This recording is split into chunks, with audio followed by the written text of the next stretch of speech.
எப்போதப்பா இப்படி கொடுங்கோலனாக மாறினாய்? புத்த பிச்சுவே, என்ன சொல்கிறீர் இப்போது? கலிக்கத்தின் மீது யுத்தம் கூடாது என்று சொல்கிறீரா? இல்லை இல்லை, யுத்தமே கூடாது என்கிறேன் நான்.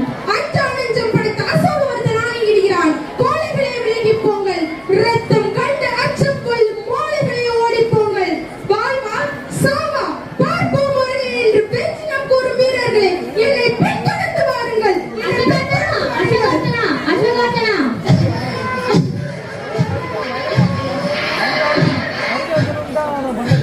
தாயே, தாங்கள் யார்?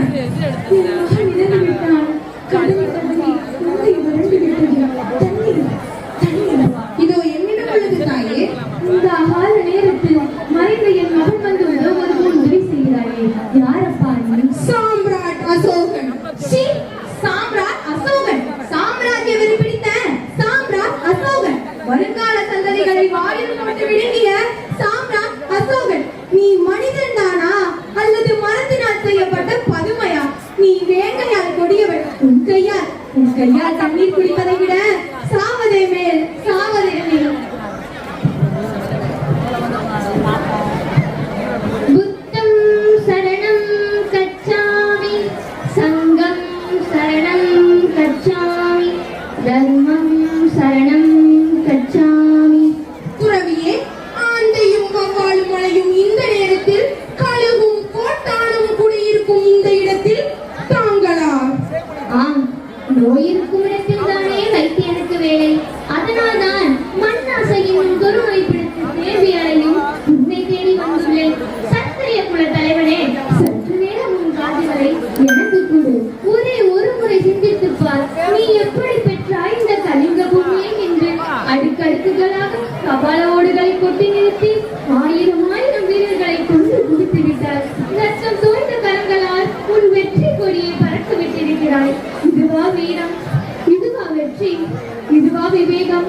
இதுவா மானம்? இல்லை இல்லை, இது அவமானம், அவமானம். போதும் போதும், தெரிந்த நீ போல் இந்த எனது உள்ளத்தை அறிவு கல்லெறிந்து குழப்பி விட்டீர். ஐயோ, எனக்கு பைத்தியமே பிடித்துவிடும் போலிருக்கிறதே. என் முன்னில்லாது போய்விடும், இவ்விடத்திலிருந்து போய்விடும், போய்விடும். போகிறேன். அதற்கு முன் அசோகவர்தனா, மறந்து விடாதே. அன்புதான் இன்ப ஊற்று, அன்புதான் உலக ஜோதி, அன்புதான் உலக மகா சக்தி. ஆம் ஆம், அன்புதான் இன்ப ஊற்று, அன்புதான் உலக ஜோதி, அன்புதான் உலக மகா சக்தி. ஆம், என் கண்கள் திறந்தன, புத்திய சிந்தனை கூட்டி இரும்பு கதவுகள் உடைந்தன.